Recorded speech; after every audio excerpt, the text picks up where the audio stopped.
विद्यार्थ्यांनो सप्रेम नमस्कार। आज आहे 15 एप्रिल। आजच्या दिवसापर्यंतच्या महत्त्वपूर्ण चालू घडामोडी प्रश्न आपण बघणार आहोत। व्हिडिओ काळजीपूर्वक बघा। प्रत्येक प्रश्नाच्या अनुषंगाने महत्त्वपूर्ण फॅक्ट देखील सांगेल। व्हिडिओला सुरुवात करा। सर्वात पहिला प्रश्न आहे, संगीत जगातील दिग्गज गायिका आशा भोसले यांचे 12 एप्रिल 2026 रोजी निधन झाले। त्यांना भारत सरकारकडून पद्मविभूषण पुरस्कार कोणत्या वर्षी देण्यात आला? तर लक्षात घ्या, महाराष्ट्रासाठी आणि संपूर्ण भारतासाठी ही एक दुःखद बातमी आहे। तर हा जो पद्मविभूषण पुरस्कार आहे त्यांना 2008 मध्ये देण्यात आला आहे। आशा भोसले ताई यांचा जन्म 8 सप्टेंबर 1933 ला झाला। वय आहे 92 वर्ष। वडील आहेत पंडित दीनानाथ मंगेशकर, बहीण लता मंगेशकर भारतरत्न, पती RD बर्मन पंचमदा, क्षेत्र प्लेबॅक गायन आणि भारतीय संगीत। 8 दशकांपेक्षा अधिक काळ त्यांनी या ठिकाणी संगीताला आपले दिलेत। भाषा एकूण 20+ भाषांमध्ये त्यांनी गायन या ठिकाणी केलेलं आहे। रेकॉर्ड गीते किती? तर 12,000+ त्यांनी गीते रेकॉर्ड केलेली आहेत। भारतातील चित्रपट सृष्टीतील सर्वात बहुगुणी वर्सटाईल प्लेबॅक गायकांपैकी एक। क्लासिकल, गझल, पॉप, कॅबरेट, फोक, रोमॅन्टिक आणि डिव्होशनल अशा जवळपास सर्व प्रकारांमध्ये त्यांना यश मिळालेलं आहे। त्यांची प्रसिद्ध गीते दिल चीज क्या है, मेरा कुछ सामान, पिया तू अब तो आजा, ए मेरा दिल आणि दम मारो दम ही यांची प्रसिद्ध गीते आहेत। लक्षात घ्या, त्यांना वर्ष 2000 मध्ये दादासाहेब फाळके पुरस्कार मिळाला।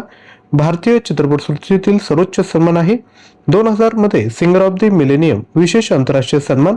2001 मध्ये फिल्मफेअर लाईफटाईम अचीवमेंट अवॉर्ड आयुष्यभराच्या योगदानासाठी। 2002 मध्ये BBC लाईफटाईम अचीवमेंट जागतिक संगीत योगदानासाठी। 2008 मध्ये पद्मविभूषण भारताचा दुसरा सर्वोच्च नागरी सन्मान।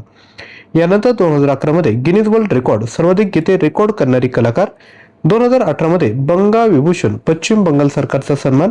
2021 मध्ये महाराष्ट्र भूषण महाराष्ट्र राज्याचा सर्वोच्च नागरी सन्मान त्यांना देण्यात आला। राष्ट्रीय चित्रपट पुरस्कार 1981 दिल चीज क्या है याकरता। 1987 मध्ये मेरा कुछ सामान याकरता त्यांना राष्ट्रीय चित्रपट पुरस्कार मिळाले। फिल्मफेअर पुरस्कार सर्वोत्तम महिला पार्श्वगायिका याकरता 7 वेळा त्यांना पुरस्कार मिळाला। 1960 ते 1990 या काळात अनेक गाण्यांसाठी सन्मान त्यांना मिळाला। 1996 मध्ये रंगीलासाठी विशेष पुरस्कार देखील त्यांना मिळाला आहे।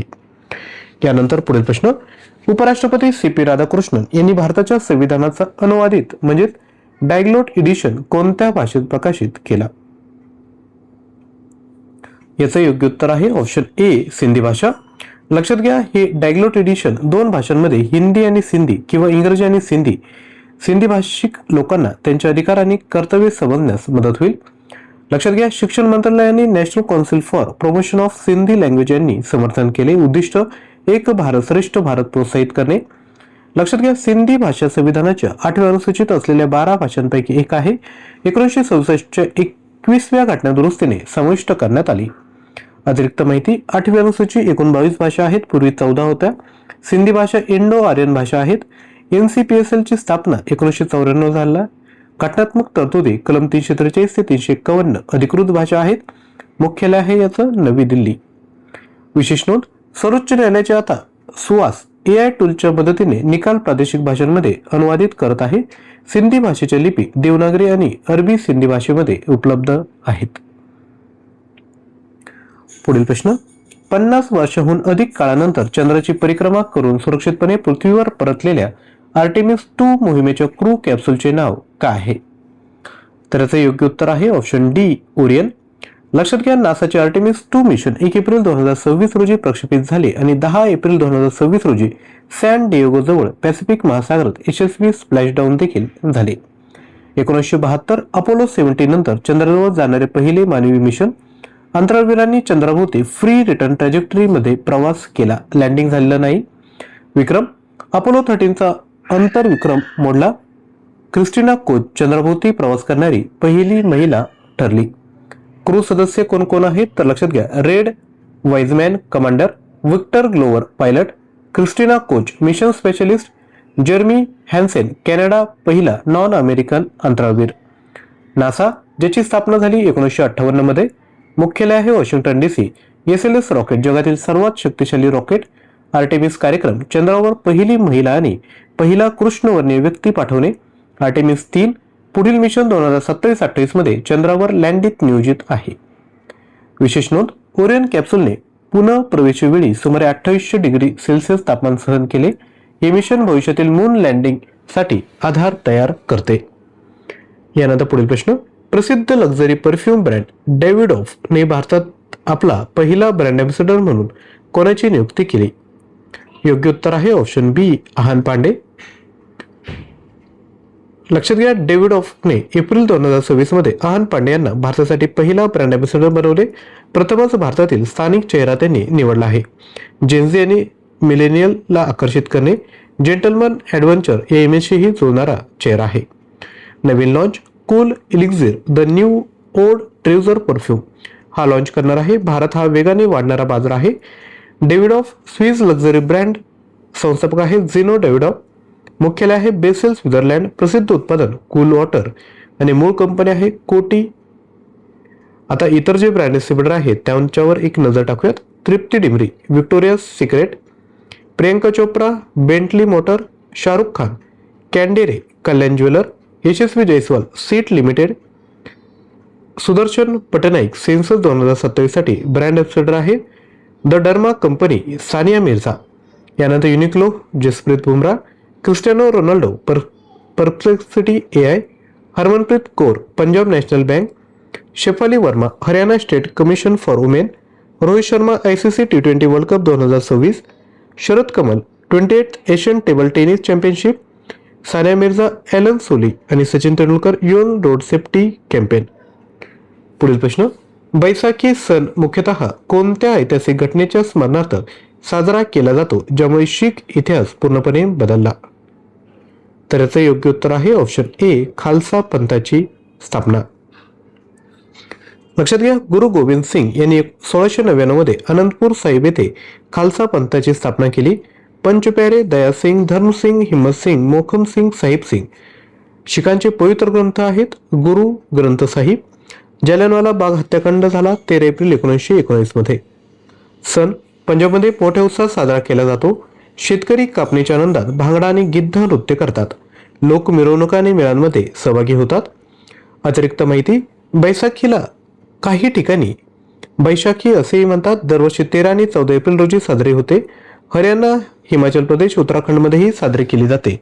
हा सण नव्या सुरुवातीचे प्रतीक मानला जातो. अनेक लोक या दिवशी नद्यांमध्ये पवित्र स्नान करतात. ग्रामीण भागात सामुदायिक कार्यक्रम आणि पारंपरिक खेळ होतात. तसेच लक्षात घ्या विद्यार्थ्यांनो, जर तुम्हाला आजच्या व्हिडिओची PDF फाईल पाहिजे असेल तर ज्ञानवंदन इन्स्टिट्यूटर हे ॲप्लिकेशन डाउनलोड करा. त्यामध्ये करंट अफेअर या कोर्समध्ये जाऊन फ्री MCQ PDF ही फाईल ओपन करा. त्यामध्ये तुम्हाला डेली जेवढ्याही आपल्या PDF फाईल येत आहेत त्या या ठिकाणी अपलोड केलेल्या दिसतील. पुढील प्रश्न, महात्मा ज्योतिबा फुले यांनी जातीप्रथा विरोधात कोणत्या प्रसिद्ध समाजाची स्थापना केली? योग्य उत्तर आहे ऑप्शन बी, सत्यशोधक समाज. लक्षात घ्या, ज्योतिबा फुले यांची 200वी जयंती 11 एप्रिल 2026 रोजी साजरी केली जात आहे. जन्म 1827, सातारा, महाराष्ट्र या ठिकाणी. शैक्षणिक अग्रणी, त्यांनी आपल्या पत्नी सावित्रीबाई फुले यांना शिक्षित केले. 1848 मध्ये पुणे येथे भिडेवाड्यात भारतातील पहिली मुलींची शाळा सुरू केली. जातीविरुद्ध लढा, जातीभेदाविरुद्ध संघर्ष केला. आपल्या घरातील पाण्याचा वापर सर्व जातींसाठी खुला केला. त्या काळात मोठे क्रांतिकारी पाऊल होते.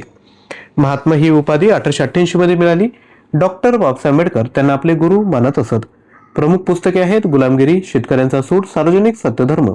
सत्यशोधक समाजाला Society of Seekers of Truth असेही म्हटले जाते.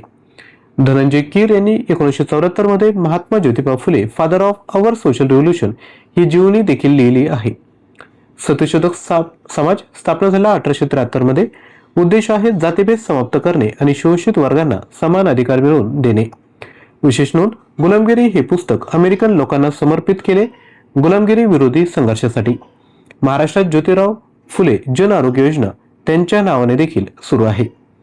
पुढील प्रश्न, म्यानमारचे नवे राष्ट्रपती म्हणून शपथ कोणी घेतली जे पूर्वी देशाचे सैन्य प्रमुख होते? उत्तर आहे ऑप्शन क्रमांक बी, मिन आंग हँग. लक्षात घ्या, मिन आंग हँग यांनी 10 एप्रिल 2026 रोजी म्यानमारचे 11वे राष्ट्रपती म्हणून शपथ घेतली. 2021च्या लष्करी बंडानंतर त्यांनी देशावर सैनिकी राजवटीद्वारे नियंत्रण ठेवले. हा निर्णय मिलिटरी रूलमधून सेमी सिव्हिलियन गव्हर्नमेंटकडे संक्रमण म्हणून पाहिले जात आहे. राष्ट्रपती होण्यासाठी त्यांनी 15 वर्ष जुनी कमांडर इन चीफ पद देखील सोडलं. म्यानमार, जुने नाव आहे बर्मा, राजधानी नेपिडो, चलन क्यात, स्वातंत्र्य 1948, ब्रिटनपासून. संविधान, संसदेत 25% जागा सैन्यासाठी राखीव आहे. भारताची सीमा असलेली राज्य आहे अरुणाचल प्रदेश, नागालँड, मणिपूर आणि मिझोराम. 1 फेब्रुवारी 2021 रोजी मिन आंग हेंग यांनी आंग सान सू की यांची सत्ता उलथवली. तेव्हापासून म्यानमारमध्ये गृह, युद्ध आणि आर्थिक संकट सुरू झाले होते. नवीन राष्ट्रपती पदाला सैनिकी राजवटीला वैधता देण्याचा प्रयत्न मानला जात आहे. पुढील प्रश्न, इंडिया फाउंडेशनद्वारे आयोजित 9वा हिंद महासागर परिषद याची मुख्य थीम काय आहे? तर याचे योग्य उत्तर आहे ऑप्शन बी, हिंद महासागर शासनासाठी सामूहिक नेतृत्व.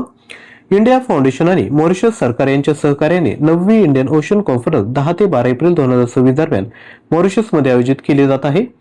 Collective stewardship for Indian ocean governance theme आहे हिंदी महासागरात प्रदेशात सामायिक जबाबदारी आणि संयुक्त शासन मजबूत करणे. भारताची भूमिका सहभागी झाले आहेत एस जयशंकर, फॉरेन मिनिस्टर. उद्दिष्ट, Sagar security and growth for all in the region या दृष्टिकोनानुसार कार्य. सागरी भागीदारांना एकाच व्यासपीठावर आणणे, प्रादेशिक सुरक्षा आणि आर्थिक विकासावर चर्चा करणे. इंडियन ओशन कॉन्फरन्स पहिली परिषद 2016 सिंगापूर या ठिकाणी झाली. आयोजक आहे इंडिया फाउंडेशन. ही परिषद आता इंडियन ओशन रिजन साठी प्रमुख मंच बनली आहे. मुख्य उद्दिष्ट, देश आणि सागरी भागीदारांना एकत्र आणून सागर दृष्टिकोनाला चालना देणे. इंडियन ओशन रिम असोसिएशन स्थापना झाली 1997 ला. मुख्यालय आहे एबन, मॉरिशस. एशियाई बॉक्सिंग चॅम्पियनशिप 2026 मध्ये भारतीय महिला संघाने एकूण किती सुवर्ण पदके जिंकली? उत्तर आहे ऑप्शन ए, 4 पदके या ठिकाणी जिंकली आहे. 9 एप्रिल 2026 रोजी उलानबातर येथे एशियन बॉक्सिंग चॅम्पियनशिपच्या महिला गटाचे अंतिम सामने पार पडले. भारताच्या सर्व महिला बॉक्सरने पदके जिंकली. 100% यश ही एक ऐतिहासिक कामगिरी आहे. भारताने 4 सुवर्ण, 2 रौप्य, 4 कांस्य, एकूण 10 पदके जिंकून महिला गटात प्रथम क्रमांक मिळवला. कझाकस्तान आणि चीन यांनी प्रत्येकी 2 सुवर्ण पदकांसह दुसरा क्रमांक या ठिकाणी मिळवला आहे.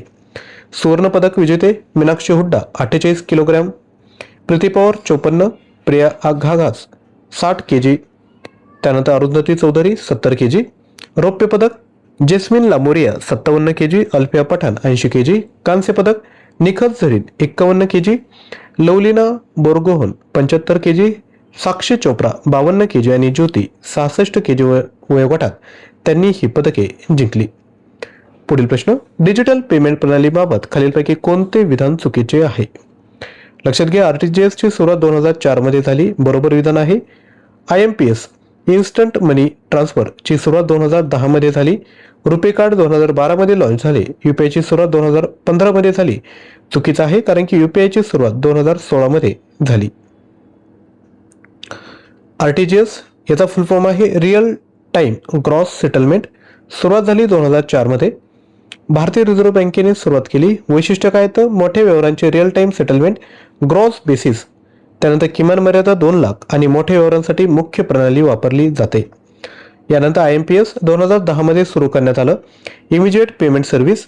विकसित National Payment Corporation of India. वैशिष्ट्य त्वरित पैसे ट्रान्सफर 24/7 सेवा आहे. मोबाईल ATM इंटरनेट बँकिंगद्वारे वापर केला जाऊ शकतो. रिअल टाइम रिटेल पेमेंटची ही सुरुवात आहे. रुपे कार्ड सुरुवात झाली 2012 मध्ये. नॅशनल पेमेंट कॉर्पोरेशन ऑफ इंडियाने विकसित केलं. वैशिष्ट्य भारताचे देशांतर्गत कार्ड नेटवर्क, ATM, POS, ई-कॉमर्सवर वापर, कमी व्यवहार खर्च, आर्थिक समावेशनास मदत. यानंतर UPI युनिफाईड पेमेंट इंटरफेस सुरुवात झाली 2016 मध्ये. डेव्हलपमेंट केले आहे National Payment Corporation of India. वैशिष्ट्य त्वरित bank to bank transfer, UPI ID किंवा मोबाईल नंबरद्वारे पेमेंट, सर्व बँक व ॲप्समध्ये इंटर ऑपरेबल 24/7, सर्वात सोपी व लोकप्रिय प्रणाली बनली आहे. UPI जानेवारी 2026 मध्ये 21.70 अब्ज व्यवहार झाले. रक्कम होती 28.33 लाख कोटी. भारतातील 81% डिजिटल व्यवहार UPI द्वारे केले जातात. जागतिक रिअल टाइम पेमेंटमध्ये 49% योगदान आहे. 791 बँका UPI शी जोडलेल्या आहेत. इंटरनॅशनल मॉनिटरी फंडनुसार जगातील सर्वात मोठी रिअल टाइम पेमेंट प्रणाली आहे. 10 वर्षांपेक्षा कमी कालावधीत ही विकसित करण्यात आली आहे. तर अशा पद्धतीने 10 प्रश्न बघितलेत. आता कालच्या व्हिडिओतील प्रश्नांचे रिव्हिजन करूयात. सिक्कीम राज्यात अडकलेल्या पर्यटकांना बाहेर काढण्यासाठी ऑपरेशन हिमसेतू कोणी सुरू केले? उत्तर आहे ऑप्शन बी, भारतीय सेना. 2. भारत आणि इजिप्त यांच्यातील सायक्लोन सरावाचा 4था संस्करण कोठे आयोजित केला जात आहे? उत्तर आहे ऑप्शन सी अंशास इजिप्त. यानंतर पुढील प्रश्न, भारताची पहिली चालकविरहित पॉट टॅक्सी प्रणाली प्रकल्प कोणत्या शहरात सुरू करण्यात आला? उत्तर आहे ऑप्शन ए मुंबई. माजी केंद्रीय मंत्री अबू हशम खान चौधरी यांचे नुकतेच निधन झाले, ते कोणत्या मंत्रालयात केंद्रीय राज्यमंत्री होते? राईट आन्सर आहे ऑप्शन डी आरोग्य व कुटुंब कल्याण मंत्रालय. नेक्स्ट, अलीकडे स्फोटामुळे चर्चेत असलेला माउंट सेमेरू कोणत्या देशात आहे? उत्तर आहे option B Indonesia. Next, Bharat Petroleum Corporation लिमिटेडचे अध्यक्ष आणि व्यवस्थापकीय संचालक म्हणून कोणाची नियुक्ती करण्यात आली? उत्तर आहे option A Sanjay Khanna. 1 trillion turnover पार करणारी भारतातील पहिली FMCG कंपनी कोणती आहे? उत्तर आहे ऑप्शन सी अमूल. आणि FMCG चा जर फुल फॉर्म येत असेल तर खाली कमेंट करा. राष्ट्रीय सुरक्षित मातृत्व दिवस भारतात दरवर्षी कधी साजरा केला जातो? उत्तर आहे 11 एप्रिल रोजी. नेक्स्ट, राष्ट्रीय अनुसूचित जमाती वित्त व विकास महामंडळाची स्थापना कधी झाली? तर ही झाली 2001 मध्ये. नेक्स्ट, चर्चेत असलेले एलिफंटा बेट जिथे 1500 वर्ष जुना जलाशय सापडला ते भारतातील कोणत्या राज्यात आहे? उत्तर आहे ऑप्शन ए महाराष्ट्र. यानंतर तुमच्यासाठी प्रश्न, अलीकडेच अयोध्येत रामायणाची किती वर्ष जुनी हस्तलिखित म्हणजे मॅन्युस्क्रिप्ट सापडली आहे? 200, 100, 500 की 1000? प्रश्नाचं उत्तर खाली कमेंट करा. चालू घडामोडी मटेरियल हवं असेल तर 6000 प्रश्न 150+ ऑनलाईन टेस्ट फक्त 99 रुपयामध्ये मिळेल. याकरता ॲप्लिकेशन डाउनलोड करा आणि कोर्स परचेस करा. याच कोर्समध्ये तुम्ही फ्रीमध्ये PDF फाईल देखील बघू शकता. याकरता फ्री MCQ PDF या फोल्डरमध्ये जायचं आहे. ॲप्लिकेशन डाउनलोड करण्याची लिंक डिस्क्रिप्शन बॉक्समध्ये दिली आहे. कंटेंट आवडला असेल तर नक्की लाईक, हाईप आणि चॅनलला सबस्क्राईब करा. चालू घडामोडी क्विज सॉल्व्ह करण्याकरिता QR कोड स्कॅन करून टेलिग्राम चॅनल जॉईन करा किंवा लिंक डिस्क्रिप्शन बॉक्समध्ये दिली आहे. थँक्यू.